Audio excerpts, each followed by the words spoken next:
What up, everybody? We are back in the lab with another small talk on OT with OT. I'm OT Johnson, your host of OT with OT. We are here with my man from the foxhole, Avery Buonocore. Avery, what's going on, man? Not much, just you talking to you. This dude can't do an interview to save his life. Anyways, so Avery, we got a long-standing relationship. Obviously, you wrestle for Willie Earl, three-time All-American UNCP wrestling. And we've known each other. I mean, I'm sure I'll be able to put some pictures up there of when you were like 10 years old. So talk about your journey to get to UNCP and what it's been so far. Well, so I started wrestling when I was 10, and one of the first camps I ever went to was a UNCP wrestling camp. And one of the first things I noticed was just how all the college guys that I met at like 10 years old, where I'm very impressionable, were all very nice to me, and it was just a good environment, and I really enjoyed it. And I always had like a dad that always told me that like he wrestled or he played baseball at D3, and he always advocated to me that it's not D1 or bust, it's not D1 or like, because that's a big thing that everyone preaches. And so from early on, I'm pretty sure I always mentally knew I wanted to come here, because I mean, obviously I always had aspirations to go D1, Right. but realistically, I just don't think that was ever really the move for me, because I never really. If you go watch Keegan's video, he was talking about how it's nonstop. You don't have a life. It's just go, go, go. And I never really thought wrestling was all that for me. Mm-hmm. And I mean, don't get us wrong. Like, we're in here working like Monday through Saturday. Maybe you get a Sunday off, maybe. And like, you still get to have a life, and you still have to have a social life, and it's not just wrestling. And so. So what are you majoring in here at UNCP? I'm majoring in psychology. Okay. Or business. Business, and you getting a minor in psychology. Can we redo this video? I messed up a lot. That's what they do editing for, you know. Oh my gosh, this is bad. Okay. All right. Okay, I'm ready. All right. So this is bad. People need to know this is not like scripted. This is like we just hit record and we just make it do what it do. All right. So like you said, you've been around our program for a long time. Obviously, the person that got you into wrestling is a former alumni and a good friend of mine, and a brother from another mother, Willie Earl. Mm-hmm. All right. So how did Coach Hilton get you ready for college wrestling? And obviously, what was some of the influence that allowed you to think about UNCP as an option for you? And I know you were highly recruited by some Division I schools, and just talk a little bit about that.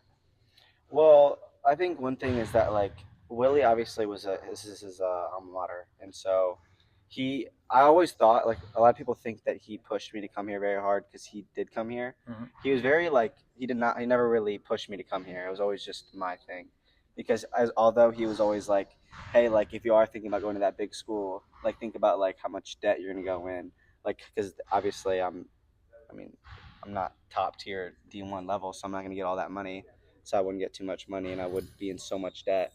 And so he always advocated to me, like, just focus on where you are, like, wherever you think you need to go is where you're going to go. And then, I already had a good relationship with you and a good relationship with a few of the other guys. So for me, getting to the point of like wrestling here was just always a no-brainer. I'm pretty sure I committed verbally my sophomore year. Yeah. And then I actually signed my junior year. Well, you couldn't sign your junior year because that's illegal. You committed your junior year after your state finals match, and then your senior year you signed in the fall. But either way, it's been a minute. It's been a minute. He's like 70 years old now. But anyway, so I guess talk about your summer and how that's helped you. You stuck around this summer, you trained, and how it's been here committing. I mean, I think there's some times where you're getting up at like 5 a.m. to go to work. You got to be there, and then you work all day, and then you still find time to get on the mat, get your training in, and you still find time to get in the weight room. Talk about prioritizing your time and also making bread this summer. So a big thing for me, like you just said, is I really enjoy waking up early in the morning and working from 5 to 10 o'clock at night. So this whole summer was basically, I did landscaping, and you have to be at the shop at 6:30. And it was about a 30-minute drive for me. So I was getting up at 5:15 every morning, and then I would obviously get ready, go to work, and work would normally go from 6:30 to sometimes 6, sometimes 5. And then we had other practices at NC Pride, and there's a few college guys that would show up in there, and then one of our coaches, Bryce Walker, he would go in there, and I would go straight from work. I'd go home, I'd make a snack, and then I'd go straight to wrestling. And then normally, if I could, after that practice, I would come back to the school, and sometimes they'd have the weight room the athletic weight room open. I'd go in there, and if I couldn't go in there, there was a weight room at our apartment complex, and I would just go in there and do whatever I could. So you found a way, pretty much, is what you're saying. You Yeah. found a way to do what you needed to do. That's Yeah. pretty cool, man. So obviously, as we get close to the end here, what are some things you're looking for this year for yourself? You know, athletically, academically, that you think you kind of solidify with your summer, and tell the people where they can find you.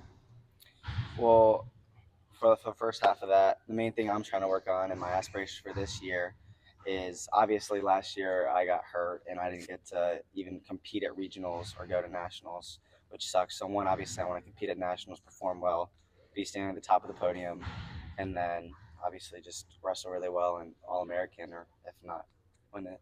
That's cool, man. But other than that, academically, I know that's my biggest aspirations this year is to perform well in the classroom, because that's something I've let fall to the wayside because I get too focused on wrestling. But I think this summer has given me a good opportunity to balance my time and just time management and all that. Sure. But yeah.